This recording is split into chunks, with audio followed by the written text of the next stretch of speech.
Hello guys, good morning, welcome back to my channel Bullet Rider Vlogs. காலையில் வரலான் இருந்தேன். So இப்போ நம்ம தனுஷ்கோடி வந்தாச்சு, நெருங்கியாச்சு. இன்னும் ஒரு 5 கிலோமீட்டர் பக்கம் தான் இருக்குன்னு நினைக்கிறேன் லாஸ்ட் பாயிண்ட்டுக்கு. காலையில் ஏர்லி மார்னிங் எழுந்திரிச்சு சன்ரைஸ் பார்க்கலான்னு நினச்சேன், இங்கே வந்து பார்க்கலான்னு நினச்சேன். ஆனால் எந்திரிச்சது 8 மணிக்கு. அதுக்கு மேலே எனக்கு ரொம்ப டயர்டுங்க, அப்படியே ரொம்ப அடித்து போட்ட மாதிரி ஆகிடுச்சு. அது கிளாசிக் 500 வந்துருந்தேன்னா எனக்கு அந்த பெயின் தெரிஞ்சிருக்காது, அவ்வளோ இருக்கும், ஆனால் லைட்டாக இருந்திருக்கும். பட்டு ஜாவாங்கனால கொஞ்சம் வைப்ரேஷன் ஜாஸ்தி, அது இல்லாமல் ஸ்பீடை மெயின்டைன் பண்ணிகிட்டே வந்துட்டு இருந்தனால கொஞ்சம் அப்படியே பாடியில் ரொம்ப பெயின் ஆகிடுச்சு. அதனால் கொஞ்சம் நல்லா ரெஸ்ட் எடுத்துட்டேன். ஆனால் இப்போ ஓகே. இப்போ அடுத்த இது பார்த்துட்டு நம்ம தனுஷ்கோடி பார்த்துட்டு 5 கிலோமீட்டர் இருக்குது தனுஷ்கோடி. ஆனால் இந்த ரோட்டில் வர்றதே தனி ஒரு ஃபீலுங்க. பார்த்தீங்கன்னாக்கா அந்த பக்கமும் கடல், இந்த பக்கமும் கடல், நடுவில் ஒரு ரோடு, வேறு லெவலில் இருக்கும். நல்ல ஃபீல், எனக்கு ரொம்ப பிடிக்கும் இந்த இடம். அதுவும் பைக்கில் இப்போ வர்றது இன்னும் சூப்பராக இருக்கும். எனக்கு காரில் வர்றது வேறு ஃபீலுங்க. பாருங்க, இந்த பக்கமும் கடல், நடுவில் அப்படியே நான் மட்டும் தனியாக போயிட்டுருக்கேன், நானும் என் ஜாவாவும். ஒரு மாதிரி அப்படியே என்ன சொல்கிறது, சொல்ல ஒரு நல்ல ஃபீலிங்காக இருக்குது இந்த இடத்துக்கு வரப்போ. அப்படியே இன்னும் கொஞ்சம் அப்படியே ஒரு 50 கிலோமீட்டர் இந்த ரோடு அப்படியே இருக்காதான்னு தோணுது. என்ன ஒரு 5 கிலோமீட்டர்லேயே முடிஞ்சிடும், பரவாயில்ல. மறுபடியும் வந்துட்டா முடிஞ்சு வேலை முடிஞ்சது. அப்படியே இந்த சத்தத்தோடு அப்படியே போகணுங்க. ஆனால் இதில் ஒரு பெரிய பங்களிப்பு என்னோடய ஜாவா பைக்குக்கு இருக்குங்க. ஏன்னா இவன் இல்லைன்னா சில இந்த ஒரு ஃபீல் எனக்கு கிடச்சிருக்காது. அது இந்த மாதிரி பைக்கில் தான் கிடைக்கும். ஏன்னா ஏஜ் கொஞ்சம் ஜாஸ்தி தான் இவனுக்கு, ஏன்னா ஒரு 56 இயர்ஸ் ஆகிடுச்சு இவன். ஆனால் இன்னமும் அவனோட பர்ஃபார்மன்ஸ்லாம் குறையவே குறையாது எந்த காலகட்டத்துலேயுமே சரி. இன்னும் ஒரு 50 இயர்ஸ் ஆனாலுமே சரி,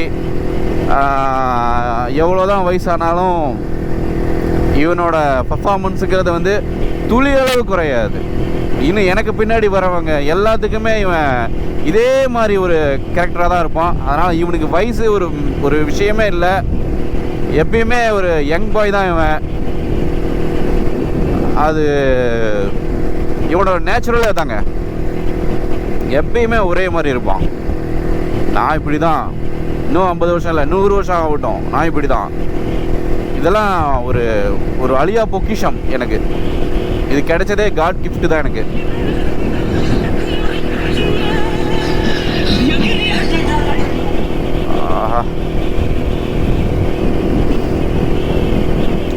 சன்ரைஸ் வரும் அப்படின்னு சொல்லி பார்த்தேன், ஆனால் சன்ரைஸ் இப்போ அங்கே போயிடுச்சு. ஓகே, பரவாயில்ல. பைக்கை பற்றி நிறையா சொல்லணும், ஆனால் இவனை பற்றி கண்டிப்பாக நம்ம ஊரில் போய், நம்ம சேலத்துக்கு போய், ஏற்காடுக்கு போய் ஒரு நல்ல ஒரு ஆஃப் ரோடிங்காக செலெக்ஷன் பண்ணி அங்கே போய் நல்லா ஒரு ஆஃப் ரோடிங் பண்ணிவிட்டு அப்படியே ஒரு சூப்பரான ரிவ்யூ ஒன்று இவன் தெரிவிக்க வர்ற மாதிரி எனக்கு ஒரு ரிவ்யூ பண்ணி கொடுக்கணும்.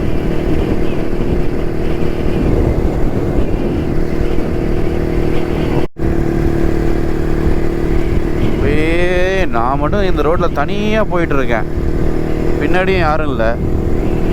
அப்படியே தனியாக போயிட்டுருக்கேன் நானும் என்னோடய ஜாவாவும். இது எப்படி சொல்கிறது, அப்படியே ஒரு லவ்வோடையே போயிட்டுருக்கோம் நாங்கள் 2 பேரும்.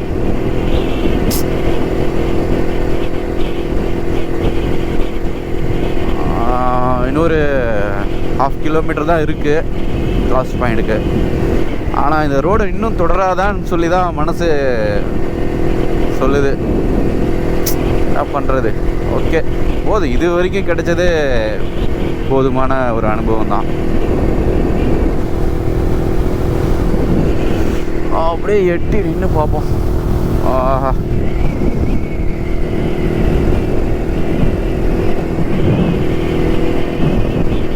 வந்தாச்சு. லாஸ்ட் பாயிண்ட் வந்தாச்சு.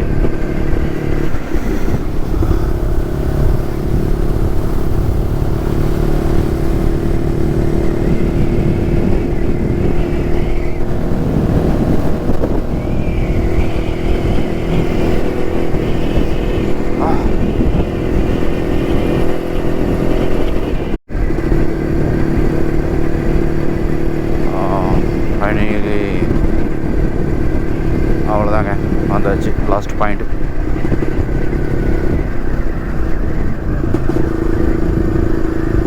சூப்பர். அப்படியே ஒரு ரவுண்ட் அடித்து ஓரமாக நிறுத்திட வேண்டியதான்.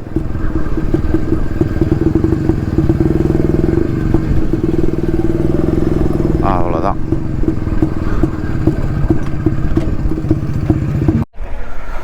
ஆக்சுவலாக வண்டி ஸ்டாப் பண்ணியாச்சு. ஆக்சுவலாக என்ன சொல்கிறாங்கனாக்கா, இந்த ரூட்டு வழியாக ஒரு 10 கிலோமீட்டர்ஸ் பக்கமாக அப்படியே கடல்லே ட்ராவல் பண்ணி போனோம்னா ஸ்ரீலங்கா வந்துடுவோம் அப்படிங்கிறாங்க.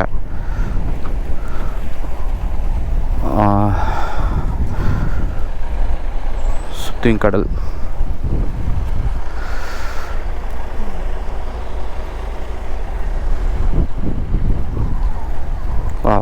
சூப்பர். முடிஞ்சிருச்சுங்க, அவ்வளோதான். நம்ம தனுஷ்கோடியில் வந்து வந்து கிளம்புறோம். ஸோ அடுத்தது வந்து மார்னிங் டிஃபன் அதை பண்ணிவிட்டு அதுக்கப்புறமேட்டு வேறு பாண்டிச்சேரியில் போய் நிறுத்தலாமான்னு சொல்லி ஒரு ஐடியா. நான் அங்கே தான் நிறுத்தணும், அங்கே தான் போகணும். இப்போ அங்கே போயிட்டு அதுக்கு முன்னாடி ஒரு சின்ன பிரேக்கில் நான் மறுபடியும் வரேன். அவ்வளோதாங்க, தனுஷ்கோடி விட்டு வெளியே வந்தாச்சு. ஸோ இதுக்கு மேலே நம்ம அந்த பாம்பன் பிரிட்ஜ் வழியாக ஹைவே போயிட்டு ஹைவே வந்து டைரெக்ஷன் எப்படின்னு பார்த்துட்டு அங்கே போயிருக்காங்க. உங்களுக்கு தெரியுதா ஒரு டவர் ஒன்று எவ்வளோ ஹைட்டாக இருக்குது பாருங்க. ஓகே, வந்து இப்போது நம்ம பாம்பன் பிரிட்ஜ் ஏற போகிறோம். வந்துடுச்சு. Okay, start. இப்போது நான் நைட்டு காமிச்சிருப்பேன் உங்களுக்கு, எல்லாம் ஒரே இருட்டாக இருந்திருக்கும். இப்போ பாருங்கள், எல்லாம் சூப்பராக இருக்குது. வா, அதே மாதிரி அந்த தனுஷ்கோடி ரோட்லேயும் சரி, இந்த பாலத்து மேலே போகிறதும் சரி, அப்படியே ஒரு மாதிரி த்ரில்லிங்காக சூப்பராக இருக்கும்.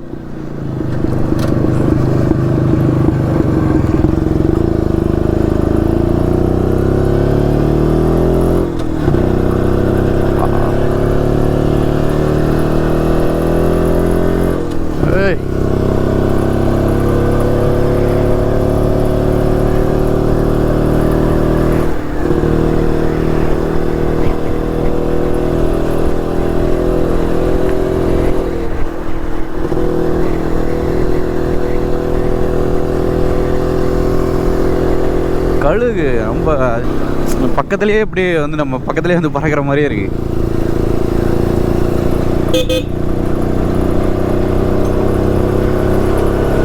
ஸோ அதான் ரயில்வே பிரிட்ஜு ஒன்று கட்டிகிட்டு இருக்காங்க புதுசாக. அந்த பக்கம் கண்ணு கட்டின தூரம் கடல் தாங்க இங்கே. இந்த பக்கமும் சரி அந்த பக்கமும் சரி, நடுவில் பிரிட்ஜ். இந்த காலத்தில் சூப்பராக கட்டியிருக்காங்க. அப்படியே ஏறிட வேண்டியதான். ஓ,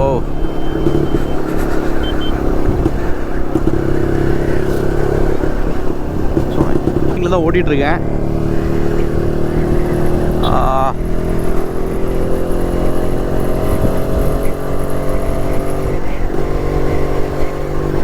உட்காந்தியாச்சு.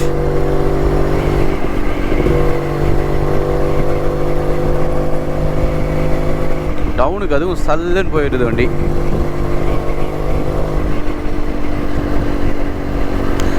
இங்கேயும் கொஞ்சம் லிமிட்டாக தான் போகணும், அதுக்குன்னு ரொம்ப ஸ்பீடாலாம் போகக்கூடாது. ஏன்னா சிங்கிள் ரோடு தான் இது. ஏன்னா டக்குன்னு சைடு எடுத்து வந்து இடிச்சிருவாங்க. அது ரொம்ப நிறையா இங்கே நடந்துருக்கு. ஸோ அதனால் இங்கே கொஞ்சம் பார்த்து ஓரமாக போய்க்கிறது தான் நல்லது நமக்கு.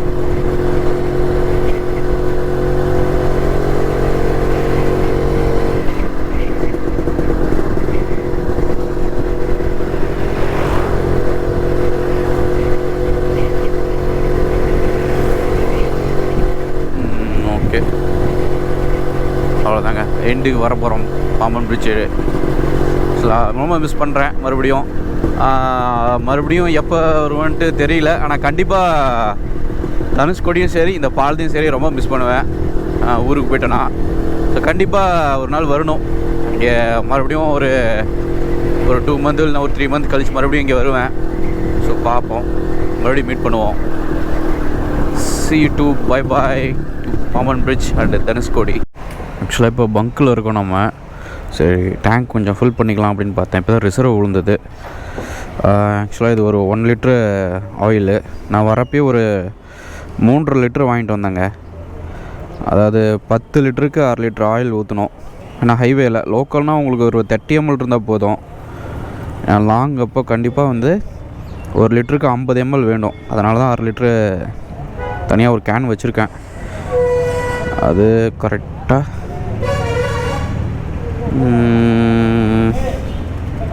போதும். இவ்வளோ இருக்கணும் ஆயில், அவ்வளோதான். அடுத்த 10 லிட்டர் அடிக்கிறப்ப அப்படியே இது பண்ணிக்கலாம்.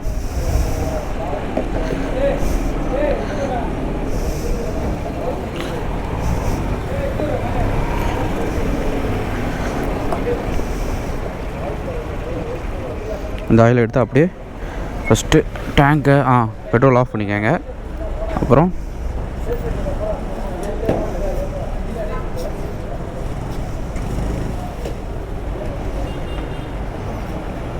அவ்வளோதான்.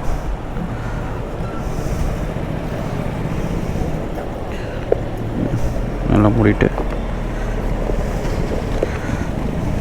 அவ்வளோதான்.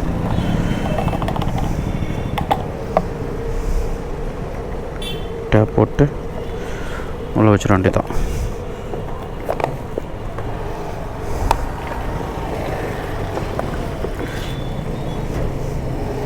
போயிட்டு டேங்க் ஃபுல் பண்ணிக்க வேண்டியதான்.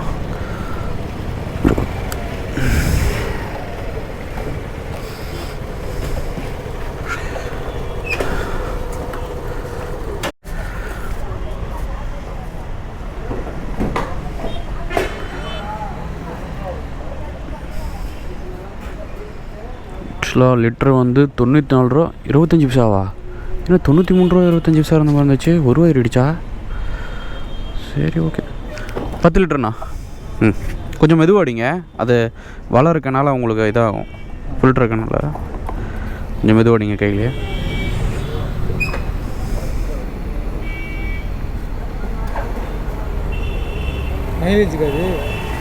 மைலேஜுக்கு இல்லைண்ணா, எதாவது டஸ்ட் எதாவது உள்ளே போகாமல் இருக்கிறதுக்கு. இல்லை ஆயிலா? அது இந்த ஆயில் தானே, டியூட்டி ஆயில் தான்.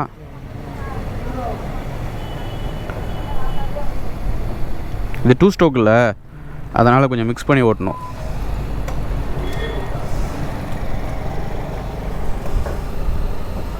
மூணு லிட்டரு.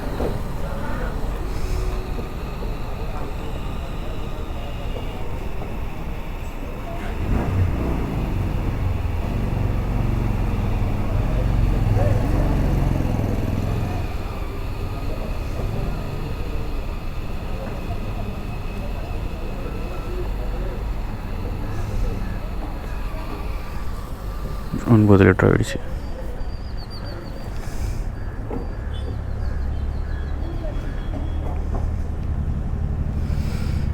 Okay finish. 10 லிட்டர். ஓகேண்ணா. அண்ணா கார்டு போட்டுக்கலாம்ல?